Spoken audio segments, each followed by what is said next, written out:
Good morning. Happy Mahatma Gandhi birthday.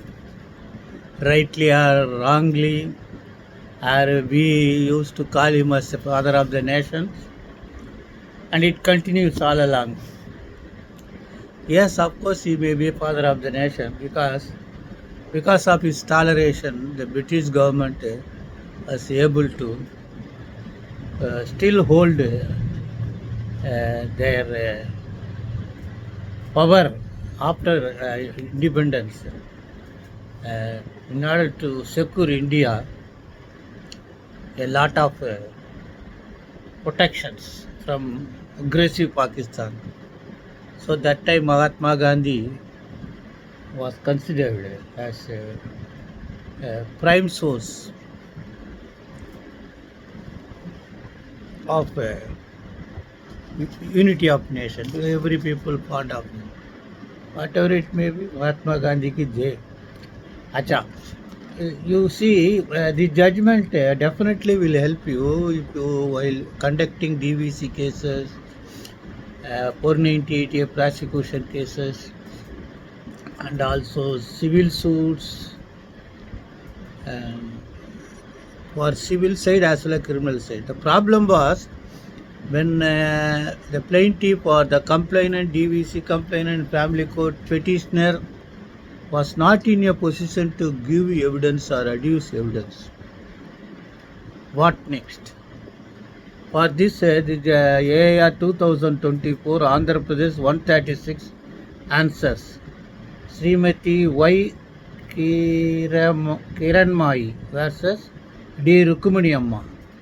They have discussed about Order 18 Rule 3A Evidence Act, 120 of the Evidence Act. The problem was suit for declaration was filed by the plaintiff alleging that the will was fabricated and not binding, and she sought for title over the property. At the time of giving evidence, unfortunately, after giving chief examination, when called and summoned to appear for cross-examination, a petition was filed stating that she was not in a better position for cross-examination because she is not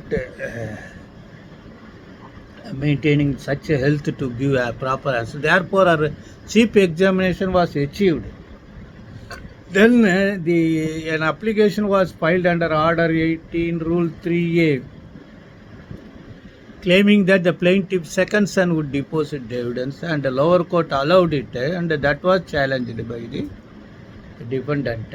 And this Honorable Andhra Pradesh deeply discussed under such circumstances what should be there. Number one, the plain reading of 120 Indian Evidence Act. So far, for the present scenario, 120 Indian Evidence Act to be revisited because 120 Indian Evidence Act permits a wife to substitute husband or husband to substitute wife to give evidence in civil as well as criminal proceedings. But in the case, since he is a son,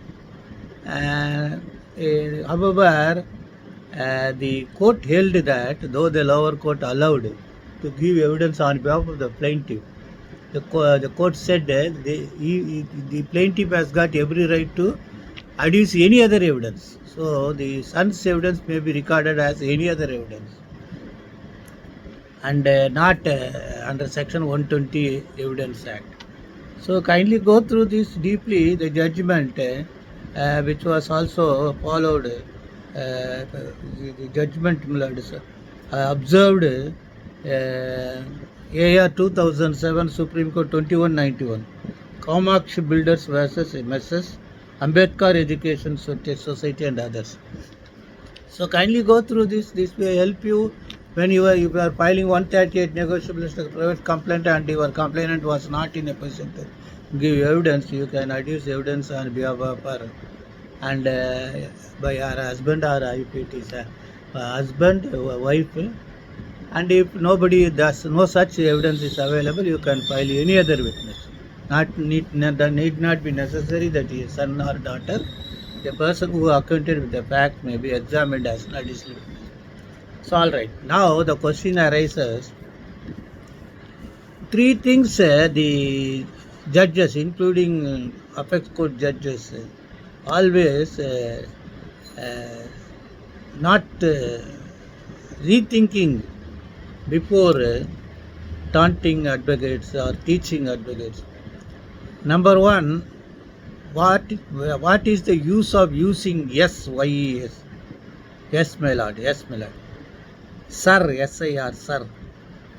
See, these two words are abbreviation for submitting to royalty.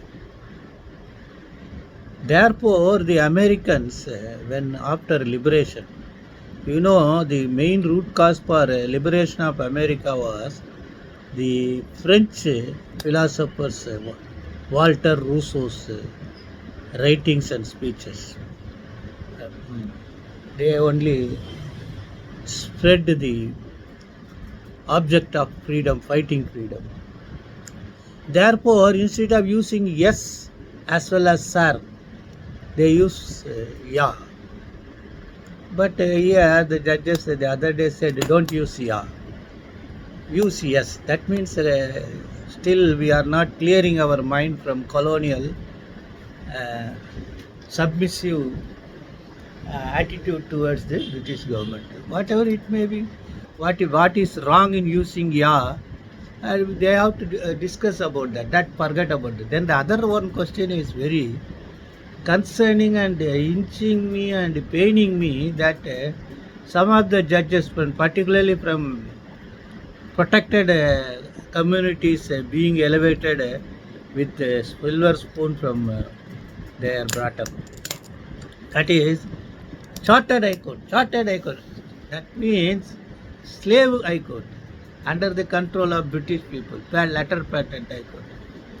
Now, after Constitution, question of Chartered High Court does not arise. If you say you feel proud to be a Chartered High Court, I don't think that we have achieved proper independence, and we have got that thinking of liberty and independency of judiciary.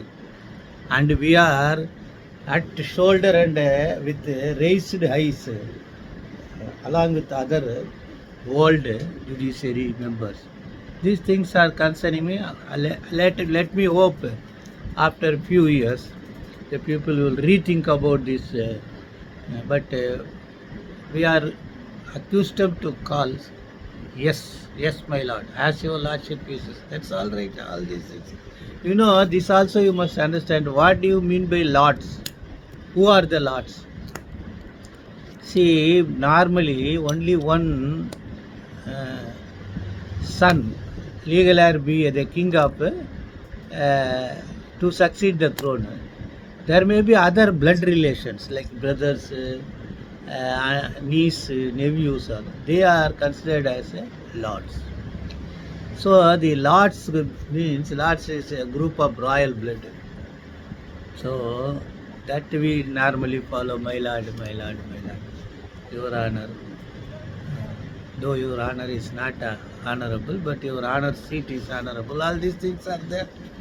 Okay, however, we have to maintain the sanctum of the court proceedings. Unless and until we respect and honor and maintain the decorum of the courts and sanctum of the court, nobody will give respect to you also if you are a part of the judiciary as a officer of the court. It's all right. Go through the judgment. AR 2024, Andhra Pradesh 136, Y. Kiran Mai versus D. Rukkamani Amma. Best wishes.